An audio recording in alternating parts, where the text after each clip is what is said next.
My name is Harold Bennett. I'm 84 years old and I've spent more than half a century as a family psychologist. Over the years, I've sat quietly beside countless mothers and fathers, tears in their eyes, voices breaking, as they spoke of the growing distance between them and the very child they once cradled with unconditional love. If you were to ask me what wounds a parent's heart the most, I wouldn't hesitate. It's the moment they feel ignored by their own child. No more soft mom or dad echoing through the house, just cold silence, closed doors, and a distant gaze that makes you feel like a stranger in your own home. But I've also witnessed something beautiful. Families that seemed broken beyond repair, finding one another again, not because of luck, but because of small, quiet shifts. Deep, intentional changes that began in the hearts of parents who chose connection over control. In today's video, I'll share with you 5 simple yet deeply effective steps I've seen work time and time again.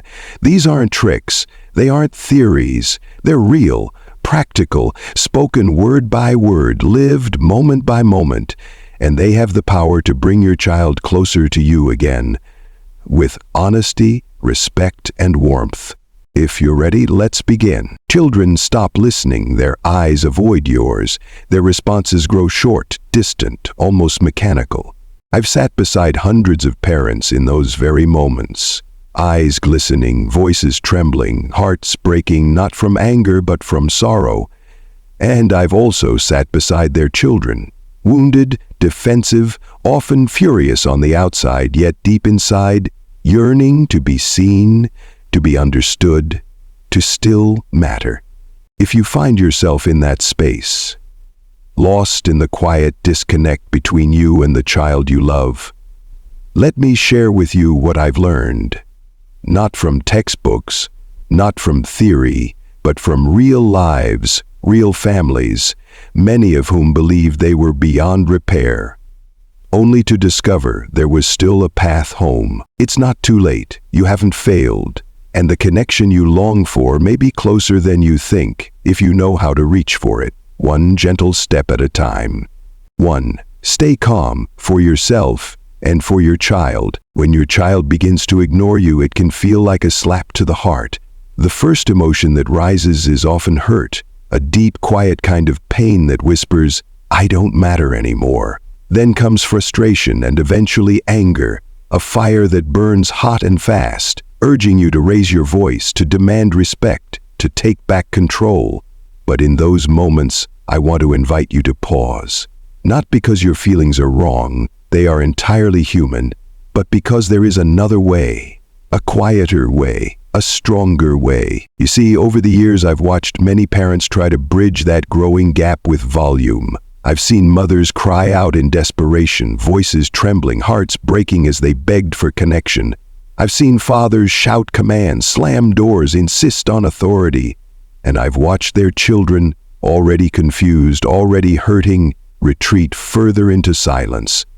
But I've also seen something else. I've seen what happens when a parent chooses stillness instead of reaction. When they take a slow, deliberate breath, look into their child's guarded eyes and say with genuine softness, "I can see something's going on. I may not understand it yet, but I'm here.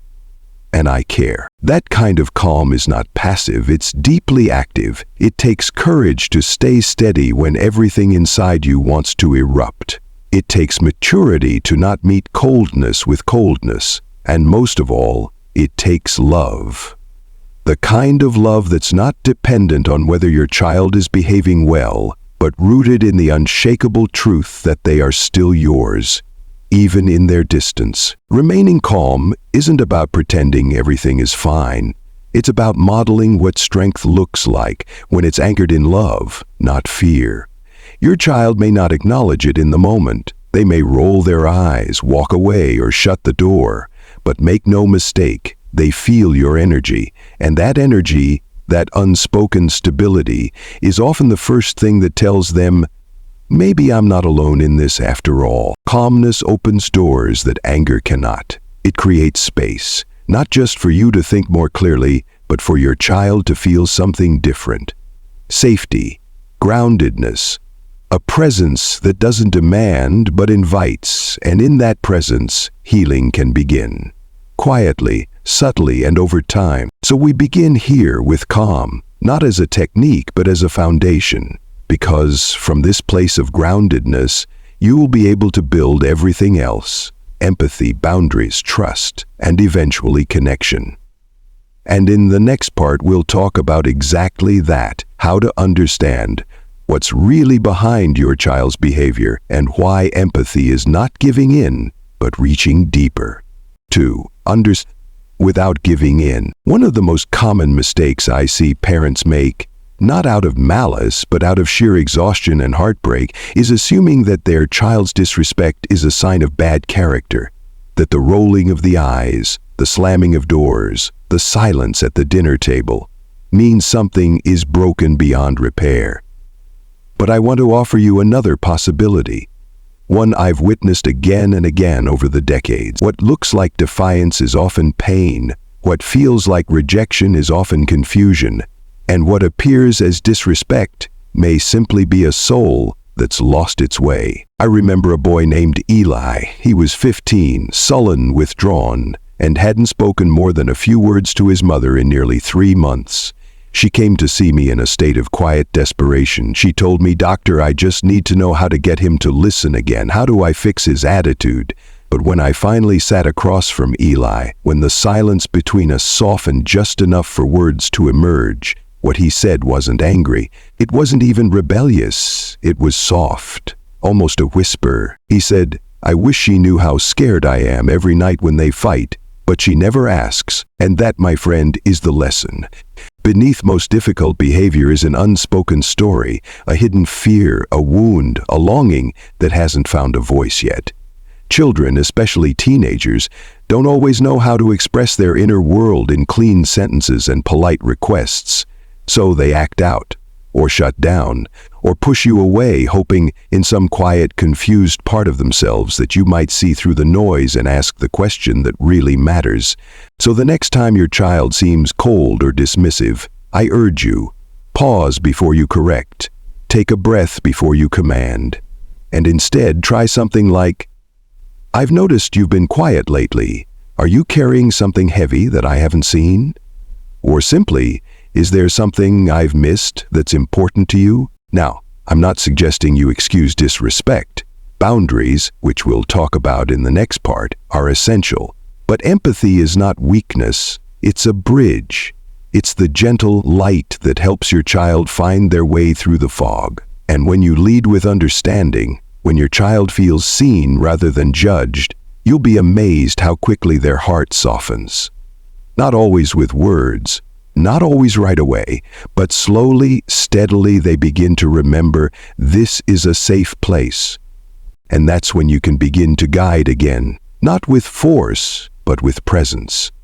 In the next part, we'll explore how to set those boundaries with calm clarity so that your love doesn't become permissiveness, but protection, a kind of structure that nurtures trust, not fear. 3.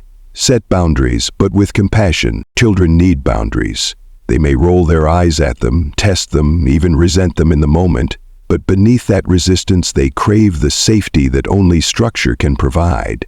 Not rigid control, not cold authority, but a kind of loving containment, like a lighthouse in a stormy sea, saying, "This is where you're safe.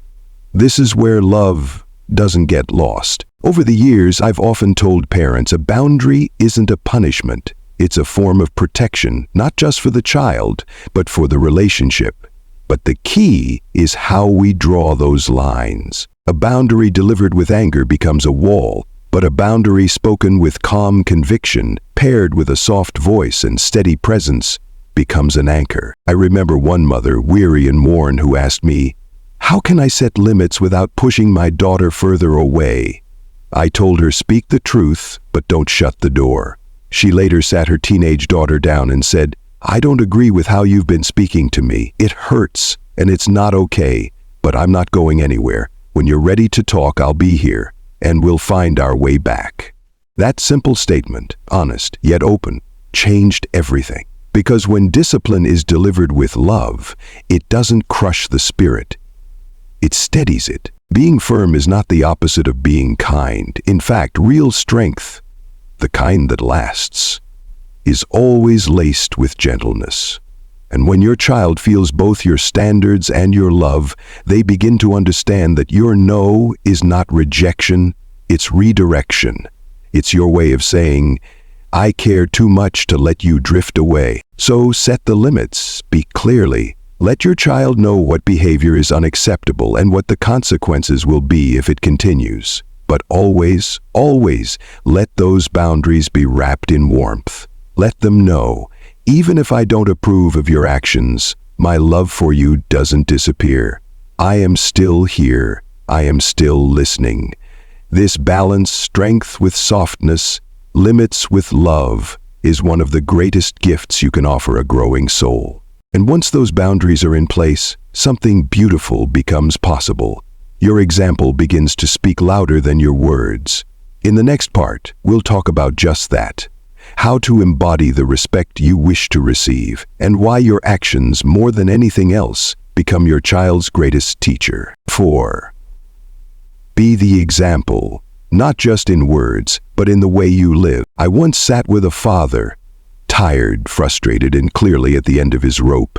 He leaned forward, hands clasped, and said, I keep telling my son he needs to respect me. I've said it 100 times and he still doesn't get it. His voice carried the weight of disappointment, the kind that builds up over years of trying and feeling unheard. I looked at him for a moment, gently, and asked, when was the last time you listened to him, really listened, without interrupting, correcting, or judging? He went quiet, and in that stillness, the truth had room to breathe. You see, we often forget that children don't learn how to be by being told. They learn by watching. And the lessons that stick the deepest aren't the ones we speak in lectures, they're the ones we model, quietly, especially in moments of tension. You can talk about respect every day, but if your child doesn't feel it from you, if your tone is sharp, your reactions impatient, or your posture dismissive, they won't follow your words. They'll follow your example, and not always in the way you hope. Children remember how we made them feel far longer than they remember what we told them.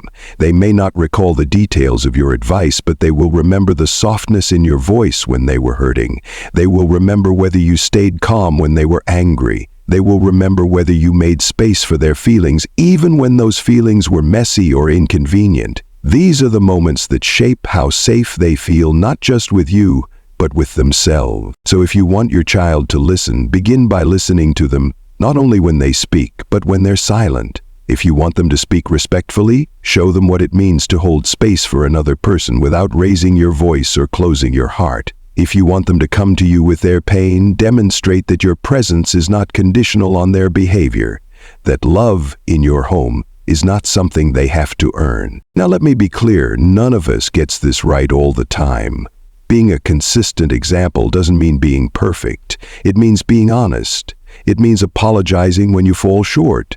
It means trying again, even when the previous conversation didn't go as you'd hoped. Your children don't need a flawless parent. They need a real one who practices what they preach, not through grand gestures, but through everyday integrity. But even when we do our best to embody what we want our children to become, that alone isn't enough.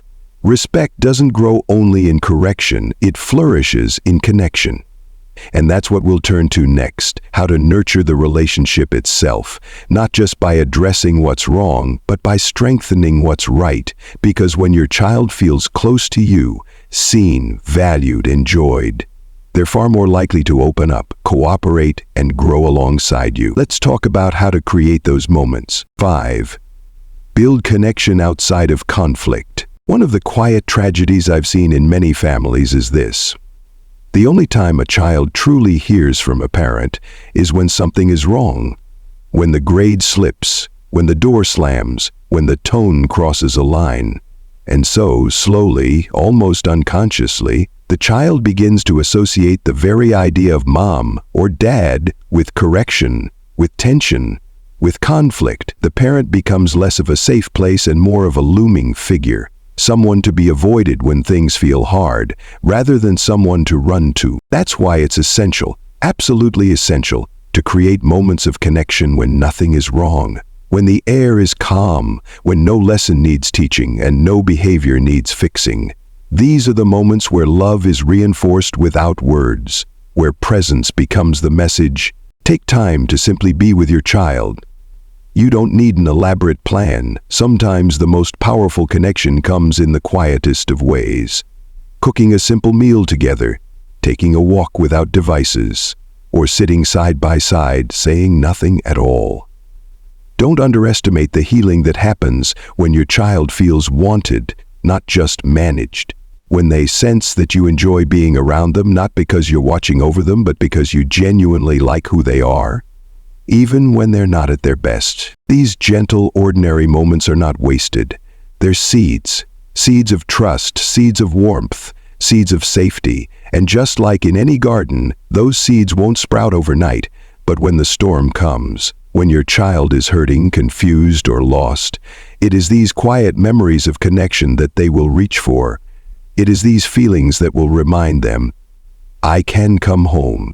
I will be received. Children don't always say, thank you for spending time with me, but you'll see it in the softening of their tone, in the way they linger a little longer near you, in the unspoken ease that grows when presence becomes familiar, not forced. And once that bond is built, it becomes the foundation for everything else. Discipline becomes easier, communication flows more naturally, respect is no longer demanded, it is given freely from a place of love. But there's one more piece to this puzzle, one that often gets overlooked. Even with calmness, empathy, boundaries, and connection, your child still needs one final gift from you, the space to grow. In our final part, we'll talk about the importance of giving your child room to reflect, without pressure, without pushing, and how that space may be the very thing that helps your love take root in their heart. I want you to remember this. You are not a bad mother. You are not a failed father. The fact that your child is angry, withdrawn, or struggling right now does not mean you've ruined everything. And your child, no matter how distant, disrespectful, or overwhelmed they may seem, is not broken. They are not beyond hope. They are not too far gone. What you're both experiencing is something far more universal, far more human. You're learning how to love together. And sometimes that learning is clumsy, sometimes it's loud, sometimes it hurts, but it is still love. Real love is not always soft or simple. It's messy. It stretches us. It brings us to the edge of ourselves and then asks us to reach a little further. We all get it wrong sometimes. We speak too sharply, we pull away when we should lean in, we try to fix when we should simply listen. That doesn't make us unloving. It makes us human. And what matters more than perfection is persistence, the willingness to show up again, even after a hard day, with open arms and a softer voice. And if today you're feeling unsure, if you're doubting whether your efforts are enough, let me offer you this. I have seen hundreds of families come back from what felt like the edge. I have seen children who once slammed doors find their way into their parents' embrace again. I have seen teenagers soften, parents forgive, and homes that once echoed with silence begin to fill with laughter again. How does it happen? Not all at once, not with one grand gesture, but with one open heart, one choice to keep the door unlocked, one moment of calm when anger would have been easier, one small step, and then another. So if you need a hand to steady you, let it be mine. The hand of an old doctor who's seen more reunions than regrets. And let me whisper something I know to be true. If you keep your heart open, that child you once cradled in your arms will find their way back to you. Not because you forced it, not because you were perfect, but because you chose love again and again. Thank you for spending this time with me today. If you're still here, still listening, then I want you to know you are already doing something deeply important. Just by being willing to reflect, just by staying present, that quiet willingness, especially in a moment where so many would shut down or give up, is what makes all the difference. It means that something inside you is still open, Tender, maybe tired, maybe unsure, but open. And that, in the eyes of a child, is more powerful than you may ever realize. Parenting is not about perfection. It never has been. It's not about always knowing the right thing to say, or never raising your voice, or being endlessly patient. It's about returning to presence, to love, to forgiveness, not just for your child, but for yourself. Again and again, through the difficult days, through the silence, through the moments where you wonder if anything you're doing is enough. There's no script that will guarantee your child will always behave, always listen, always speak kindly, but there is one thing you can always offer, and it's the one thing they'll remember most: your presence. Not your perfection, your steadiness, your ability to be calm in the chaos, to be kind in the tension, to remain open even when your heart feels like retreating. That is what creates the space for real healing to happen. So as we close this time together, I want you to leave not with pressure, but with peace. Not with a list of what to fix, but with a deeper sense of how to be. Lead with calm. Listen with empathy. Set your boundaries with gentleness and grace. Show your child the respect you want them to learn. And most of all, create warmth when there's nothing to correct, because that's when trust grows strongest. And finally, let them have space. Let them grow. Let them find their way, even if it's not on your timeline. Trust that the love you've planted, those quiet seeds of connection, care, and consistency, will take root in time. Because they always do. If this message touched something inside you, I hope you'll carry it with you, not as a demand, but as a quiet compass. And if ever you lose your way, know this: you are not alone. I've walked with thousands of families through their hardest seasons, and I believe with all my heart that healing is always possible, when love is patient, when love is steady, and when we keep our hearts open. Until next time, take good care of yourself, and remember, the child you love is still on the way home.